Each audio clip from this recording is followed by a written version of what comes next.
vehicle garage අපි මේ video එකේදී කියන්නේ ලංකාවේ 2000 ගණන් වල මුල් කාලේ ඉඳලම 2026 මේ වෙනකම්ම ආපු සියලුම පල්සර් බයික් වර්ගවල තෙල් කොච්චරක් වගේ කරනවද කියන එක. මෙතනදී අපි මේ බයික් එක පාවිච්චි කරන කට්ටියකින් අදහස් ගත්තේ අගයන් කීපයක්ම දෙනවා. හැමෝටම එක ගාන සාමාන්‍යයෙන් කරන්නේ නැහැ. මේ අගයන් ගන්නකොට අපිට තව වැදගත් වෙච්ච දේවල් වීඩියෝ එක අවසානයේදී මම ඔයාලට කියන්නම්. ඉතින් අපි මුලින්ම බලමු පල්සර් එකේ මුල් හරිය ආවේ කටු මීටර් 150cc මොඩල් එක. ගොඩක් වෙලාවට 160ක වගේ ප්‍රමාණයකගේ මේක කරන්නේ 40ත් 45ත් අතර තත්ත්වයක් තමයි සාමාන්‍ය ධාවනයේදී. මොකද දැන් ටිකක් කාලයක් බයික් එක පරණයි, හරියට කන්ඩිෂන් නැති වෙන ඒවා අවුල් තියෙනවා. ටියුන් කරලා හොඳටම කන්ඩිෂන් තියෙනවා නම් සාමාන්‍ය ස්පීඩ් එක යනවා නම් 50 55 වගේ අතර කරගන්න පුළුවන් උපරිම මට්ටමේ. ඊට වැඩිය නම් එහාට ගිහින් තිබ්බේ නැහැ කාටවත්. සමහර කට්ටියගේ 120ක් වගේ ප්‍රමාණයකදී 35 40 වගේ අගයකුත් මේකේ තෙල් කරන කට්ටිය ඉන්නවා. සමහර අවුල්ම බයික් වල 30ක් විතර තමයි කරන්නේ මේ වෙනකොට මේ බයික් එක.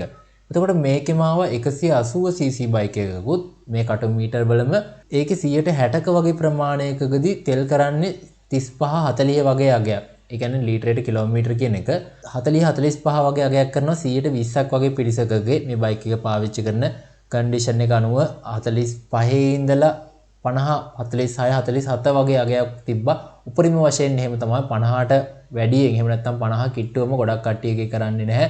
සමහර අවුල්ම කට්ටියගේ 25 ඉඳලා 30 වෙනකම්ම බහැලා තිබ්බ වෙලාවලුත් තිබ්බා තෙල් කරන ප්‍රමාණය. කටු මීටර් නැතුව ඩිජිටල් මීටර ආපු සෙට් එකේ 150cc එක බැලුවොත් එහෙම මේකේ ගොඩාක් කට්ටියගේ කරන්නේ 50 55 වගේ අතර. අර පරණ කිව්ව බයික් එකට වැඩිය මේකේ චුට්ටක් ඉඳලා තෙල් වැඩියෙන් කරන ගතියක් තියෙනවා. ටිකක් අලුත් ඉඳලා තාමත් හොඳ කන්ඩිෂන් ඒවා තියෙන හින්දා. නෝමල් වේගයට බෙදලා තමයි ඔය 50 55 කරන්නේ. සමහර කට්ටියගේ 57 58 වගේ කරලා තිබ්බා. හොඳ කන්ඩිෂන් එකේ තිබ්බේවා ඔරිජිනල් කාබ් එකක් තියාගෙනම.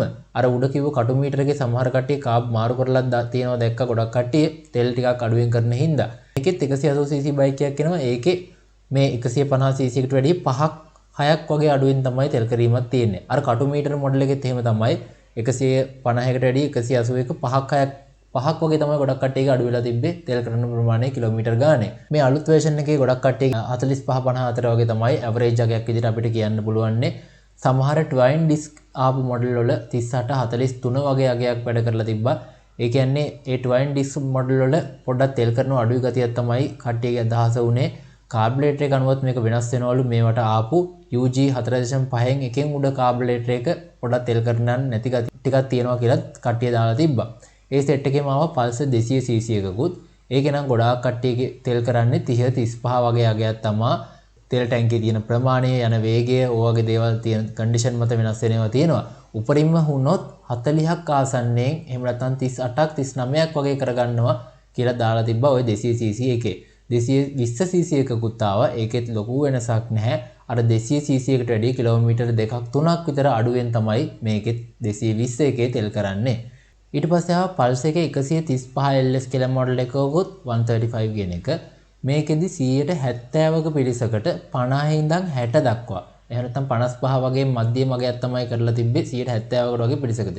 ඊට පස්සේ 120කට වගේ ප්‍රමාණයකට 50ක් ආසන්නයෙන්ම තමයි කරලා තිබ්බේ. පොඩි සීමිත පිරිසකට 60 65 වගේ අගයකුත් කරලා තිබ්බා. ඒක හරිම අඩුවෙන් තමයි ගොඩක් කට්ටියට ඒ 60 65 අගය කරන්නේ. සමහර කට්ටිය තෙල් ටිකක් අඩු කරලා 70ක් වගේ කරගන්නත් හදලා තිබ්බා. හැබැයි ඉතින් කඳු පැතිවලදී එහෙම නම් එහෙම කරන්න බෑ ලෝඩ් එකක් එහෙම. ඒ කියන්නේ තව එක්කෙනෙක් දාගෙන එහෙම කරන්න බෑ. ගොඩක් කට්ටියගේ 55ට අතර අගයක් තමයි කියුනේ.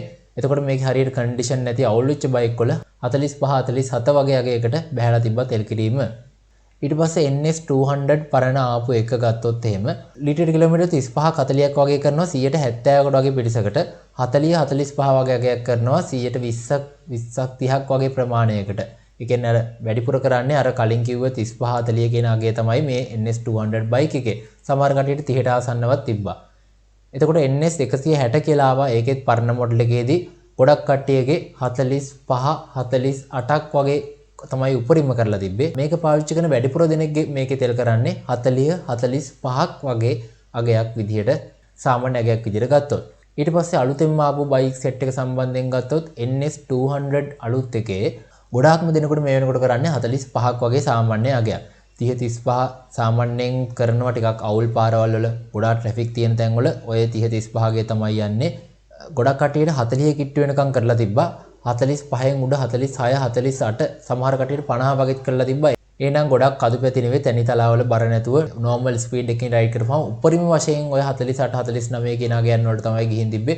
වැඩිපුරම දෙනෙක් මේකේ කිව්වේ 43 45 වගේ අගයක් ගැන අපිට.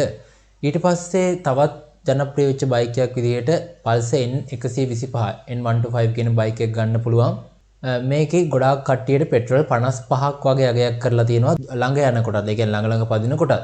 එහෙම නැත්නම් දුර යනකොට 60 65 වගේ අගයක් කරලා තියෙනවා. මම දැක්කා 68 සමහර කට්ටියගේ 72 පවා අගයන් ඒකේ සඳහන් වෙලා තිබ්බ මෙච්චර ප්‍රමාණයක් කරනවා කියන එක. ටවුන් වලත් 55 කරනවා. දුර දුවනකොට ගොඩක් කට්ටිය ඇවරේජ් කරලා තියෙන්නේ 63 ඉඳලා 68 වගේ අගයක්. 70 ගණන් වලට ගිහිල්ලා තියෙන්නේ සීමිත පිරිසකගේ. නමුත් 50 පැනලා නම් කොහොම වුණත් මේකේ තෙල් කරනවා කියලා අපිට සඳහන් වෙලා තිබ්බා. ළඟ හෝ දුර හෝ කොහොම තත්ත්වයෙන් පැද්දත්. Pulsar වලින් ආපු සියලුම බයික් වලින් වැඩිපුරම තෙල් කරලා තියෙන්නේ මෙන්න මේ බයික් එක තමයි. ඇත්ත අගයන් ගත්තොත් එහෙම. ඊට පස්සේ තවත් ජනප්‍රිය වෙච්ච බයික් එකක් විදිහට Pulsar N160 කියන බයික් එක ගන්න පුළුවන්. මේකේ ප්‍රීමියම් සහ නෝමල් එක දෙකම එකම අගයක් කරන්නේ. කොළඹදී එහෙම නැත්නම් ට්‍රැෆික් එකේදී සාමාන්‍ය එදිනදා පාවිච්චියේදී 40 42 වගේ අගයක් තමයි කරනවා කියලා ගොඩක් කට්ටිය දාලා තිබ්බේ.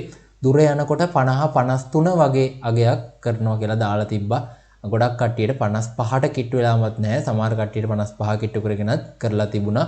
නමුත් අර 40 45 කියන ඇවරේජ් එකේ තමයි ගොඩාක් කට්ටිය ඉන්නේ.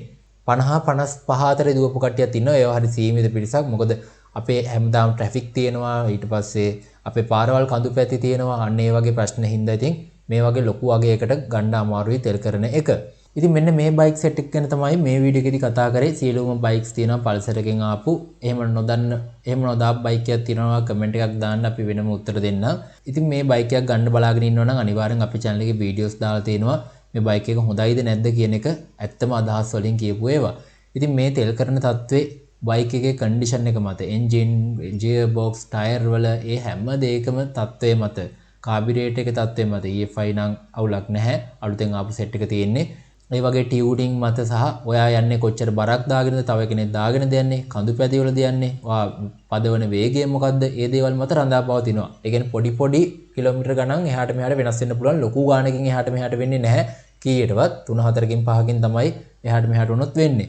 මම මෙතනදී ගත්තේ හැමෝම කිව්ව සාමාන්‍ය අගයක්. සාමාන්‍යයෙන් දැන් අලුතෙන් එන ඒවල වුණත් මීටරේ පෙන්වනවා, සමහරවිට වැඩි ගණන් පෙන්වනවා, සමහරවිට අඩු ගණන් පෙන්වනවා. එහෙම නැතුව ගිහිල්ලා ගණන් හදලා නෝමල් අපි ගන්නේ කලින් බයික් වල වගේ කොච්චර ප්‍රමාණයක් කරාද කියලා. අන්න ඒ විදිහට ගණන් හදපු ඒවා තමයි මම මේ කිව්වේ. සමහර කට්ටිය කාබිරේටර් ආපු බයික්ස් පරණ මොඩල් වල ඒවල තෙල් අඩු කරලා ගොඩාක් දුවලා තිබ්බා. තෙල් අඩු කරන්න යන්න එපා. ඒක එච්චර හොඳ දෙයක් නෙවෙයි. තෙල් අඩු කරොත් නම් ඊට වඩා ටිකක් ලොකු වගයක් කරගන්න පුළුවන්. මම මේ කිව්වේ තෙල් අඩු නොකර සාමාන්‍ය තත්ත්වයේ ඔරිජිනල් කාබ් එකෙන් නෝමල් එදිනදා දුවන කට්ටියගේ පරිභෝජනය කොච්චරද කියන එක. තෙල් වැඩි කරලා නම් ඉතින් ලොකු ගාණක් කරගන්න පුළුවන් වෙයි. හැබැයි ඒක තේරුමක් නැති දෙයක්. ඉතින් මේ විදිහට අපි Pulsar බයික් ගැන වීඩියෝස් දාලා තිනවා. ඒ වගේම මේ වගේ මිල ගණන්, මිල පරාර්ථයන් වලදී ගන්න පුළුවන් බයික් සම්බන්ධයෙන් සහ සියලුම වාහන සම්බන්ධයෙන්, වාහන ලියකියවිලි වල වැඩ කොහොමද කරගන්නේ වගේම එදිනදා වැදගත් වෙන සියලුම වාහන වීඩියෝස් එකම channel එකකින් බලා ගන්න කැමති නම් අපිව subscribe කරලා එකතු වෙන්න කියලා මතක් කරනවා.